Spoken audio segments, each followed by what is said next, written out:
mini vlog. So, ayun na nga. Ganyan nga silang mag-ate tuwing umaga. Dahil nga pagkakagising ng bunso namin ay gusto niya nga nang nilalambing siya ng ate at kuya niya. Abay, napakalambing talaga ng baby namin na yan.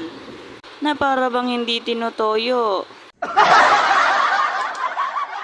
Maraming salamat nga po pala sa mga nagko-comment sa akin tungkol nga dun sa basher na sinabi ko. Huwag nga po kayong mag-alala dahil hindi na nga ako magpapa-apekto sa kanila. Dahil nga ang goal ko na ngayon ay makagawa ng mga memories kasama nga ang mga babies ko. Dahil nga hindi habang buhay ay mga bata sila. Kaya nga ang gusto ko na nga lang ngayon ay makapag-create kami ng good memories na mga babies ko. Para nga kapag tanda nila ay may mga video silang nababalikan. Gusto ko na nga lang ngayon ay enjoyin na nga lang ang buhay. Ayoko na nga magpaka-stress dyan sa mga taong ayaw naman sa akin. Ano kayo, Gold? Dahil nga hindi na nga tayo pabata, ay gusto ko na nga lang magpaka-enjoy sa buhay. Ako, nag-e-enjoy na lang, kayo naninira pa din. Aray mo. Na para bang hindi sila mabubuhay kapag wala silang nasisiraang tao. Pa-check up ka na, te. So, ayun na nga, enjoy na lang sa buhay. Kaya nga, mas masarap na lang magkulong sa loob ng bahay kasama ang mga anak kaysa lumabas. Pero kahit nagkukulong ka na nga sa loob ng bahay, ay may mga nasasabi pa rin sa'yo. Na para bang ang daming may galit sa'yo. Kahit hindi mo naman inaano.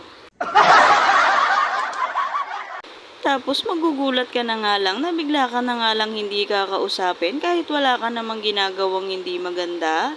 Kung dati nga ay nanunuyo pa ako para nga lang kausapin ako, ngayon nga ay wapakels na.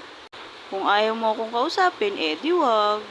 As long as hindi kayo ang nagpapakain sa akin, wala akong pakialam kung hindi nyo na ako kausapin. So, ayun na nga, back to video tayo. Hapon na nga no mga oras na yan at pinapakain ko nga ang bunso ko. Dahil nga pinapakain ko siya sa umaga at sa hapon. Abay, bossing na bossing ang dating mo dyan, be. Mas gusto niya nga din na kapag kumakain siya ay may pinanonood nga siya. Na para bang bossing yan. Kakaunti na nga lang ang nagawa kong video ngayong araw. Dahil nga napagod ako kahapon sa paglalaba. Mas ginusto ko na nga lang na magpahinga ngayong maghapon.